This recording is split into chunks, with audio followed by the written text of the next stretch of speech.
Olá pessoal do sexto ano, tudo bem com vocês? Espero que todos estejam bem.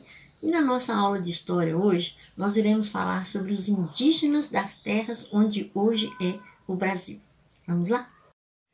Quando o primeiro navio português chegou às terras brasileiras, os indígenas eram muitos. Suas aldeias eram grandes se comparadas da Amazônia atual, e suas moradias eram ruidosas e movimentadas. A população indígena que aqui vivia era de 3 a 5 milhões de pessoas. Hoje, segundo o IBGE, vivem no Brasil 900 mil indígenas, agrupados em 231 povos. Conhecendo os povos indígenas. Cada povo indígena possui uma cultura própria, isto é, língua, crenças e um jeito próprio de trabalhar, pensar, relacionar-se com a natureza e com os outros povos.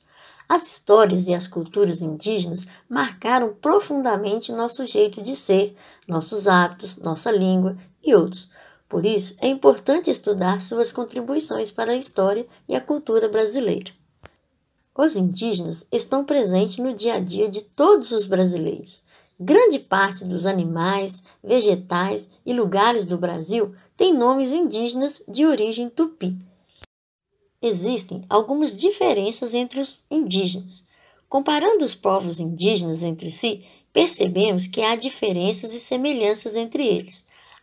As diferenças podem ser vistas em seus traços físicos, como o rosto, o corte de cabelo, os adereços usados por ele, e também nas línguas que eles falam. Pois, durante muito tempo, se acreditou que todos os indígenas do Brasil falavam uma única língua, o tupi. Mas isto é um erro, pois tupi é um tronco linguístico. O que é tronco linguístico? Um conjunto de línguas e não uma só língua. Os povos indígenas falavam línguas diferentes umas das outras. Há pelo menos 180 línguas indígenas faladas no Brasil. Os estudiosos da língua agrupam as línguas em famílias e estas em troncos linguísticos.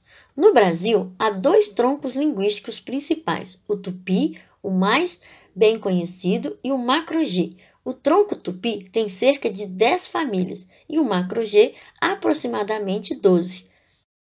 Porém, ainda há famílias constituídas de apenas uma língua. As semelhanças entre os indígenas.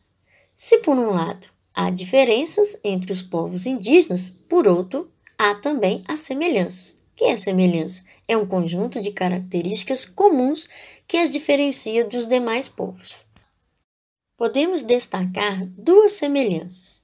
A terra para os indígenas é de quem trabalha nela, pois para eles a terra é do conjunto de pessoas que vivem em cada aldeia. A outra semelhança é a divisão do trabalho.